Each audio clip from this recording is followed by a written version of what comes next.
Entrelaça os meus desejos e minhas agonias, certo?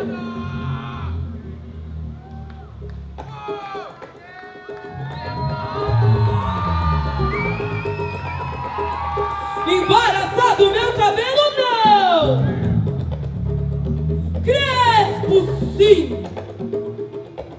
Duro também não! O meu cabelo não matou ninguém pra ser ruim! Muriquinho pequenino, parente de que samba na cacunda. Pergunta onde vai? Pergunta onde vai o parente pro quilombo do Dumbá. Um universo repleto de opressões e desigualdades, que carrega em si a tradição da resistência. O resgate das raízes e do ser mulher constrói dia a dia a força do feminismo negro. A história da população negra é contada como se ela começasse na escravidão. E se faz uma relação muito imediata entre negro e escravo. Como se ser escravo fosse uma coisa que está na pele das pessoas, como se não tivesse existido um processo histórico que levou à escravização desses grupos humanos. Então, toda essa proposta que existe no Brasil de você resgatar a história da África, de você olhar a história dos africanos e seus descendentes, que essa história começou antes da escravidão, que teve um conjunto de aportes importantes da população africana e que essa população veio ao Brasil e ela não só foi escravizada, mas ela contribuiu também à formação da sociedade, à formação da nação, do país. Isso é super importante. O continente africano tem uma história milenar, não é? Não é as pesquisas, as diversas pesquisas, inclusive arqueológicas, vão atestar o continente como um berço da humanidade. Então, é um processo civilizatório muito importante, sociedades muito avançadas em diversas perspectivas, um conhecimento muito grande e com algumas sociedades com uma tradição matrilinear.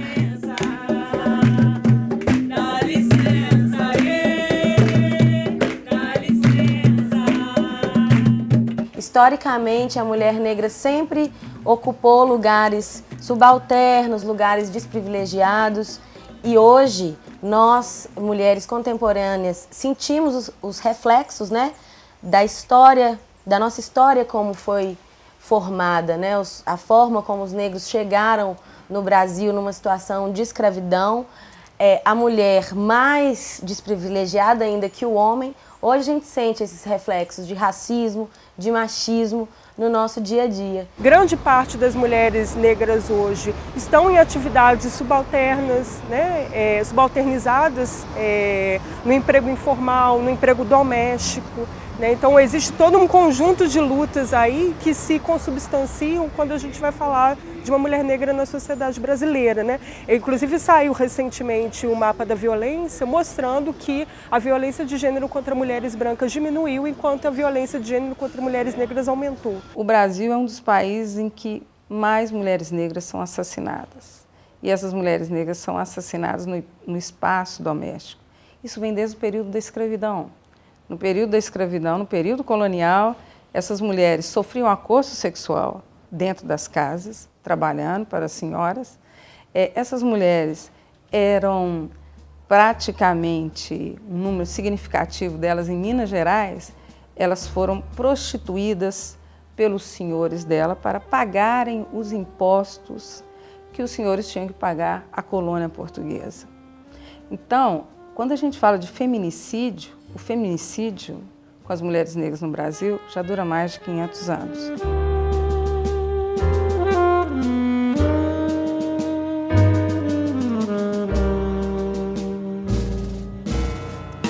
O acesso à proteção contra a violência ele é diferenciado na sociedade. Né? Você tem delegacias especializadas das mulheres nos grandes centros.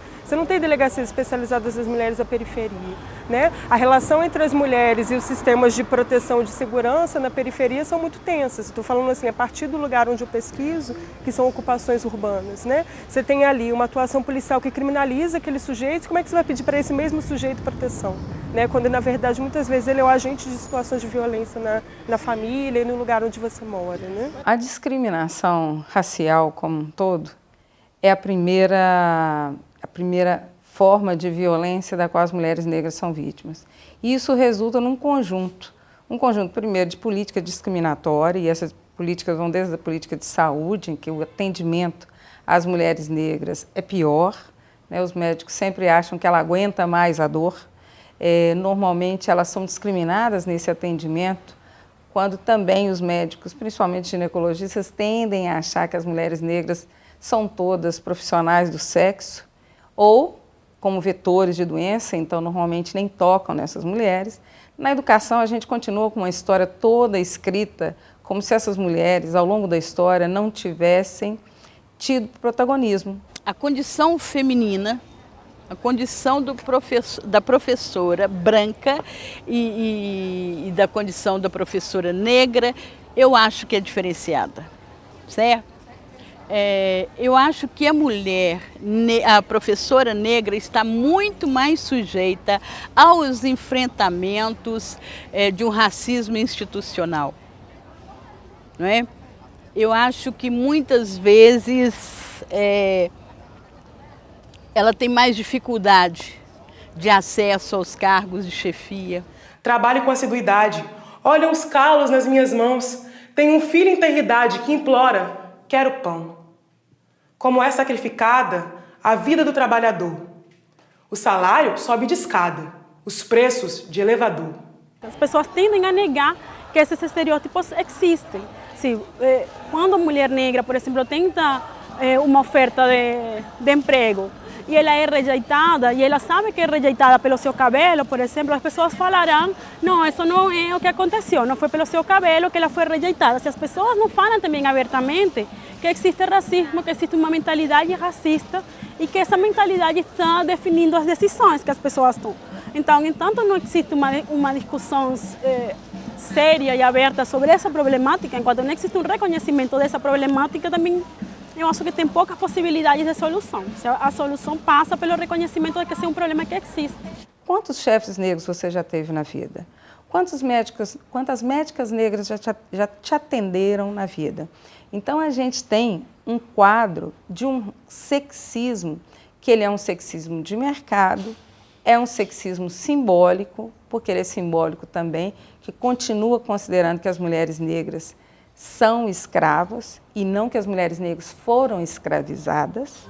Aceita que tudo deve mudar, que o homem não te define, sua casa não te define, sua carne não te define, você é seu próprio lar. As mulheres negras, por exemplo, enfrentam isso, enfrentam dificuldade para formar um lar, encontram dificuldade para achar o amor, né? Que parece uma coisa muito banal, muito boba, mas amar é uma parte também constitutiva do ser.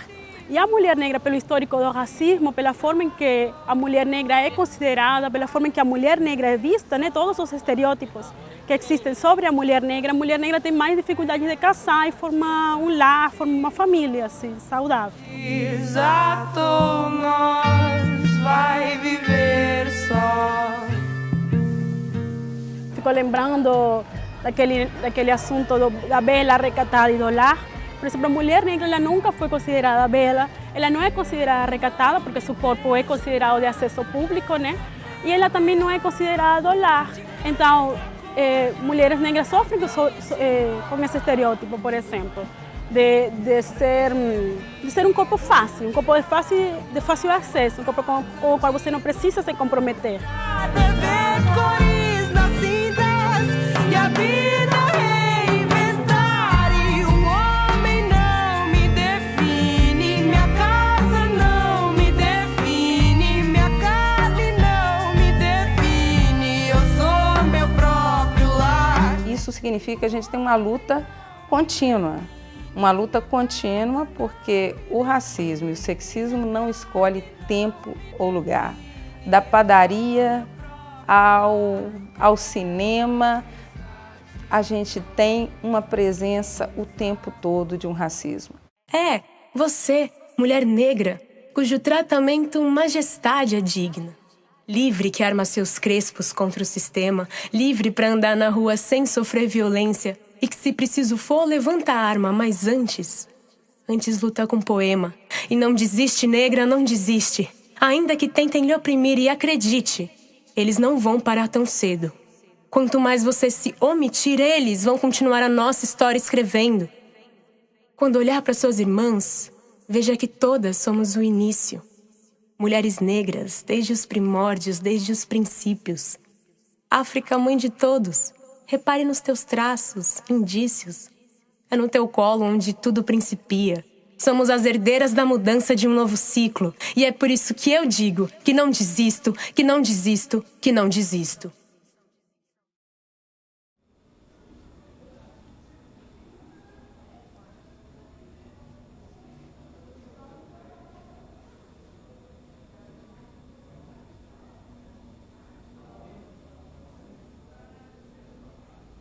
E foi assim que tudo começou.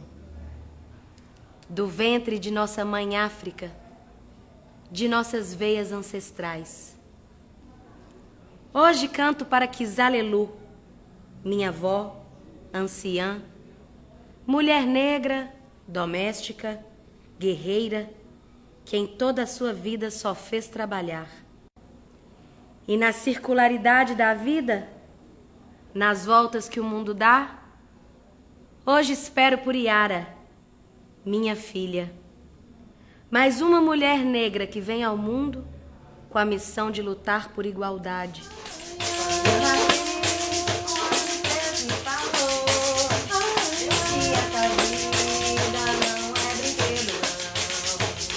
A gente se uniu para nos colocarmos mesmo nesse lugar de mulheres autoras das próprias músicas, dos próprios textos e da nossa vida também, né? Nós já trabalhávamos juntas em outros projetos, mas sempre a convite de alguém, muitas vezes de homens, e a gente resolveu ficar à frente mesmo, ocupar esse lugar de autoras. Todas nós já tínhamos composições e textos autorais que estavam guardados, e aí surge o coletivo Negras Autoras com o espetáculo cênico-musical Negra. É tempo de plantar para o futuro, é tempo de colher o que se plantou. Por isso fica permitido lutar com força, com raça e com amor. Fica permitido dizer com licença, obrigada e por favor. Fica permitido dizer o que queremos, a que viemos e o que faremos. Ocuparemos todos os lugares, mãe, mulher, filha, dona de casa, trabalhadora, filho de família, e sem perder a alegria, como nossas ancestrais. Dizem que mulher é desdobrável? Eu sou. Ora,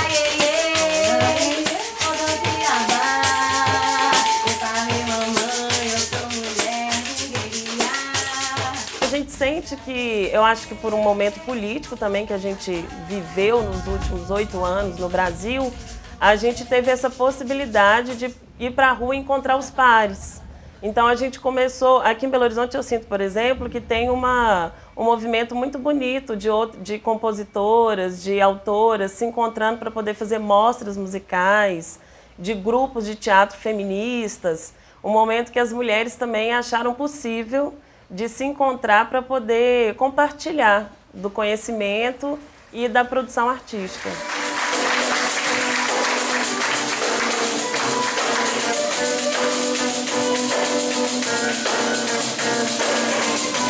Seja no palco ou nas ruas, no centro e sobretudo nas periferias, a construção do feminismo negro supera barreiras e conquista um espaço de luta e empoderamento. Jesus, eu sou, e a resistência que não para.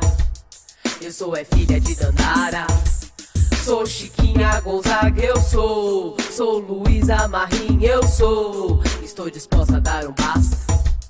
Eu sou filha de Anastácia.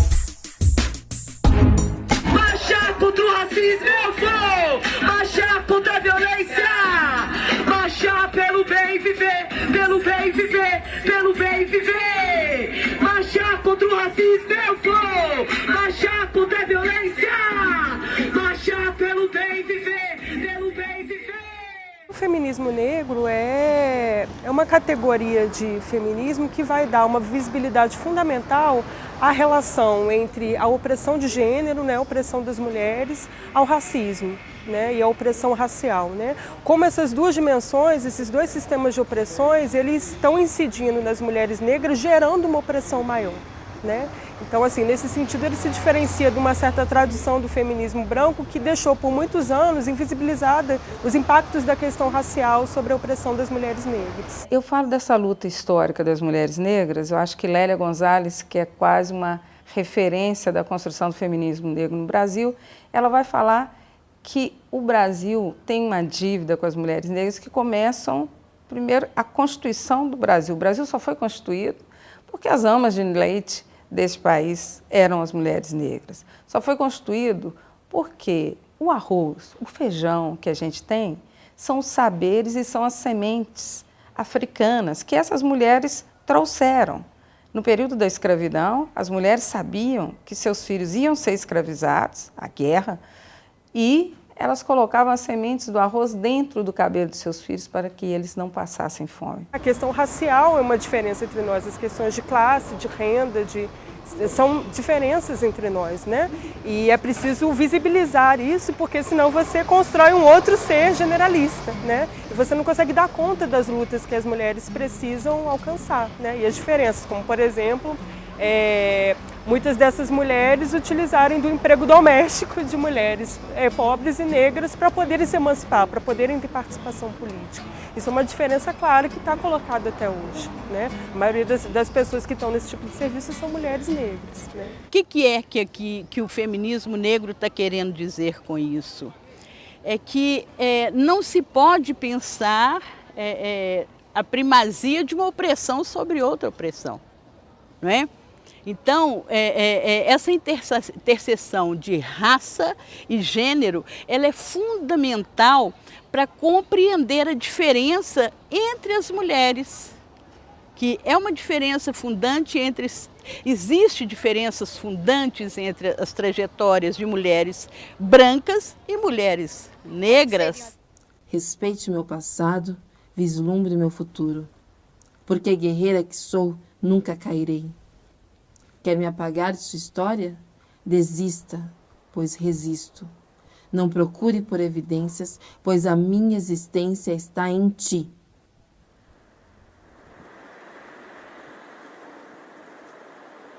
Ao longo da história, Dandara ficou subsumida, não é? Do ponto de vista historiográfico, em que eu atribuo um pouco dessa invisibilidade, não só dela, como de outras mulheres negras na história da sociedade brasileira, a uma cultura machista, não é? Patriarcal, não é? E que isso também vai ser repassado pouco. Essa história eurocêntrica, ela vai refletir inclusive na produção de material didático. Existem muitas mulheres negras guerreiras à frente de lutas muito importantes na cidade, né? Você pegar a luta das vilas, das favelas e das ocupações, a maioria das lideranças são mulheres, contrariando inclusive essa divisão sexual do trabalho que nos coloca invisível na atividade política, né? Então muitas mulheres estão à frente de muitos territórios de luta, lutando por direito à moradia, lutando por direitos básicos como creche, saúde, educação. Então eu acho que isso é uma permanência desse legado das mulheres negras guerreiras da época da escravidão.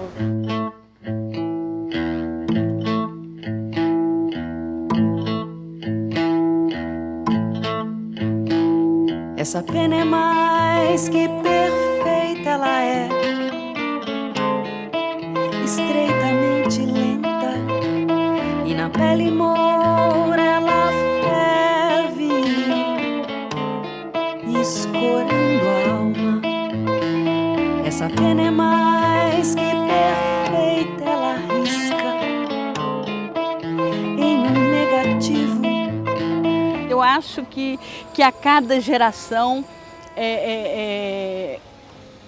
nós vamos produzindo novos focos de resistência, novas formas de luta, reinventando, porque isso é parte da própria história do povo negro. Hoje eu vejo crianças, menininhas negras, cheias de orgulho dos seus cabelos, das suas peles, das suas identidades, coisa que antes era mais difícil porque a gente não tinha referência.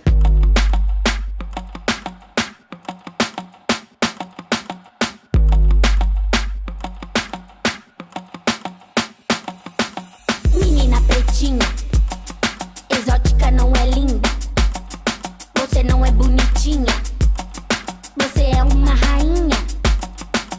Menina pretinha, exótica não é linda, você não é bonitinha, você é uma rainha. Devolva minhas bonecas, quero brincar com elas, minhas bonecas preto que fizeram com elas. Vou me divertir enquanto eu sou pequena. Barbie é legal, mas eu prefiro a máquina africana. Eu tenho orgulho de ser mulher negra, porque eu carrego no meu sangue a luta, uma cultura de todos os meus ancestrais, dos que vieram antes de mim, e isso é um privilégio. Eu tenho orgulho de ser mulher e negra porque eu carrego nos meus traços a marca de uma ancestralidade, de mulheres guerreiras, de mulheres que lutaram muito no nosso Brasil pela libertação e continuam lutando no cotidiano, nas periferias, nos pontos de ônibus, em todos os lugares, por direitos, por liberdade, pelo fim do regime patriarcal e racista. Porque é essa identidade que eu acredito que gera a potência da minha vida. Porque através do meu corpo, através de quem eu sou, eu posso contribuir para a melhoria dessa sociedade, para a equalização dos direitos das pessoas, das mulheres negras, por ser um instrumento de melhoria dessa população. Porque na minha pele, no meu cabelo, está a história da minha família. Está a história da minha mãe, a história da minha avó, a história da minha bisavó. Na minha pele eu guardo uma ancestralidade que é muito importante para mim. A força dos meus ancestrais vive em mim. Porque as mulheres negras construíram a história da humanidade. Guardaram as sementes do arroz africano que sustentou o país e o mundo.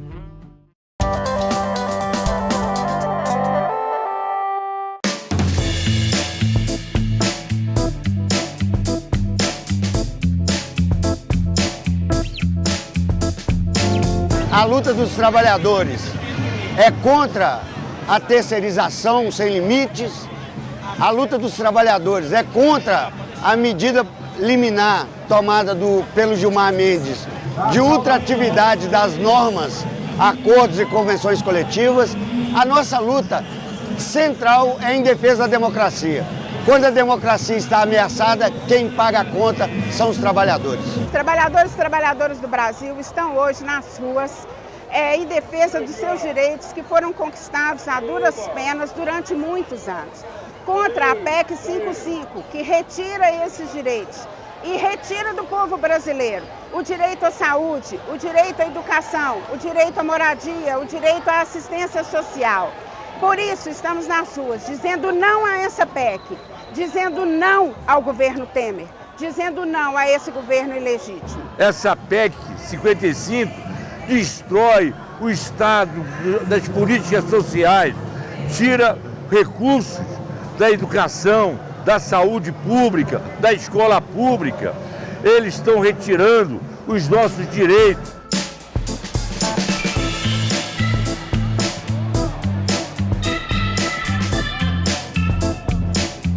A gente tem a PEC 241, que agora é a PEC 55, que é uma PEC que vai cortar os direitos dos estudantes, não só dos estudantes, mas dos trabalhadores, dos funcionários públicos. E a gente sabe que a gente, quanto estudante, a gente tem que estar à frente disso. A gente sabe que a gente não quer que corte nossa educação.